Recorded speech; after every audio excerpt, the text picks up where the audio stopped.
Alors, on débute la semaine avec la présentation des résultats qui seront déposés cette semaine.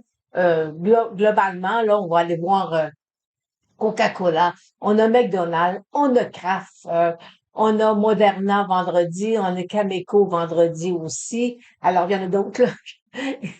Ça passe trop vite, alors il y en a d'autres. Alors, c'est que dans cette semaine, lors de mes vidéos, ben, à ce moment-là, on va aller faire un petit clin d'œil, on va aller voir est-ce que les résultats sont intéressants. Et je sais pas si vous avez constaté, mais les logiciels présentement ont pas la faveur des investisseurs. Alors, comme vous voyez, que c'est des titres là, qui ont perdu quand même une bonne partie, comme Adobe, 57% de baisse. Alors, fait que tout à l'heure, on va aller les voir techniquement.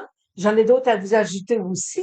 Mais ce qui est intéressant, vous savez, ça, je vous présente la courbe de distribution de Dorsey. C'est un site payant. Alors, et là, on voit, là, vous savez, on est centré, mais regardez ici, les softwares étaient vraiment dans une zone, là, de survendu. Alors, le marché des logiciels, là, est sur faiblesse. Alors, on va aller les examiner tout à l'heure.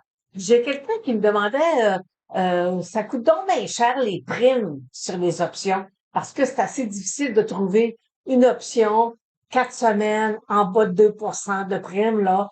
Je vous dis c'est très très très rare. Alors ben j'ai dit oui. Février c'est un mois de plus haute volatilité sur le S&P 500. Alors forcément ça se reflète dans le prix des primes. Et souvent on vous dit dans le marché boursier vous devez contrôler vos émotions. Bon, alors, la maîtrise des émotions ne vient pas de la volonté. On peut pas avoir une bonne volonté de dire que je serai pas émotif, là. Je suis dans le marché, puis je vais faire mes choses, là. Mais souvent dans le marché, on va vous dire, vous devez contrôler vos émotions. Oui, effectivement, vous devez contrôler vos émotions. Mais pour y arriver, vous devez bien comprendre votre graphique. Est-ce que présentement votre graphique est en accumulation? Est-ce que pendant les 5 à 6 prochaines semaines, il sera en accumulation va être haussier ou baissier? Alors, ça, vous deviez bien l'apprendre parce que il y a de ça je dirais 3, 4 semaines, sur le titre de Microsoft, dans ma formation que je donne à mes étudiants, on analysait le titre de Microsoft et il y avait, je le mentionnais, regardez là, ça là, ce titre-là descend pour telle raison. Alors c'est ça. Et ça, c'est avec la technique Ishimoku qu'on est capable d'aller déceler ces petites zones de support et de résistance qu'on a sur certains titres. Alors, fait que c'est les émotions, faut être capable de les contrôler, oui, mais en même temps, il faut être capable de bien analyser un titre. Et vous allez voir que lorsque le graphique parle clairement, ben, l'émotion s'éteint. Alors, poursuivons avec les commodités. Alors, examinons l'or. On voit que présentement, il est revenu au-dessus de 5 000 $ l'once. Ce qu'on veut. Vous savez, là, on va appliquer la technique de M. Chardon. On a eu un sommet. Il est venu nous faire un bas. Là, il est en train de repartir. Est-ce qu'il va venir être capable de dépasser le sommet ou il va venir se rasseoir, venir tester? Est-ce qu'il est en train de nous faire un triangle? C'est ça qu'on va examiner, on va voir d'ici les prochaines semaines. Alors, fait que pour l'instant, l'or est au-dessus de 5 000 $. Alors, le pétrole est toujours entre sa résistance à 66 $ le baril ou 61. Alors, présentement, voyez-vous, c'est le range qu'il y a, là. Alors, faut attendre qu'il perce. Mais, au-dessus de 66 $, il y a deux bonnes résistances. Alors, fait que c'est pas la semaine prochaine que le pétrole va repartir. Je vais terminer la commodité avec le Bitcoin.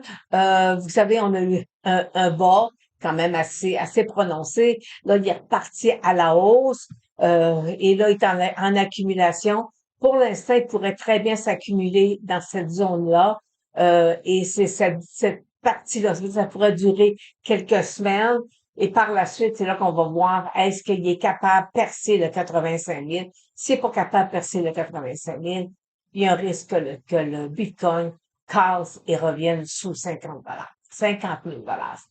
Alors, poursuivons maintenant avec les titres, les logiciels et software.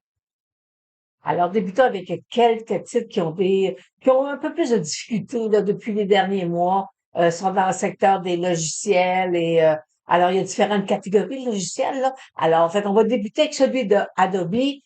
Alors, la formation de beau couloir haussier. Vous savez qu'un couloir haussier, généralement, il y a une inversion de la tendance. Alors, il faut attendre que le titre sorte hors de son couloir.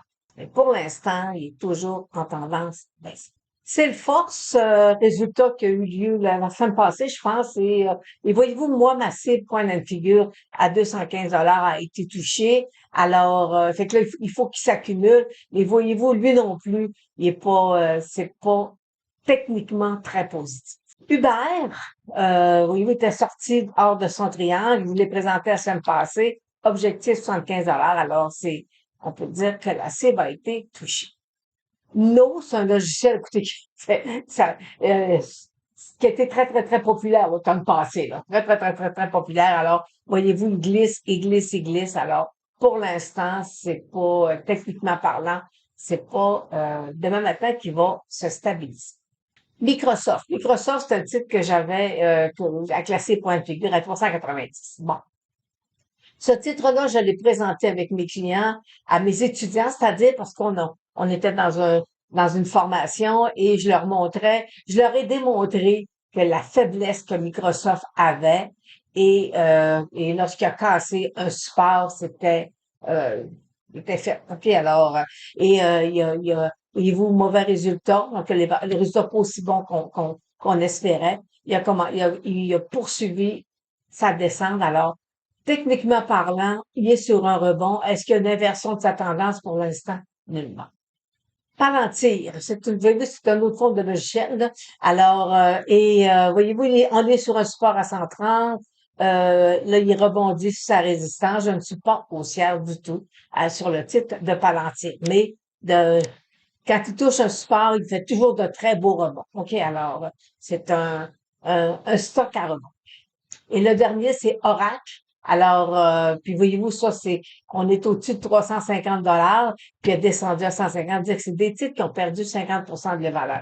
Alors, est-ce que présentement, c'est un bon point d'entrée? Techniquement parlant, non. La moyenne mobile de 100 jours, elle est baissière. Les moyennes mobiles 8,34, elle est baissière. Le seul point positif, c'est que son stochastique nous dit qu'il y aurait possiblement un rebond.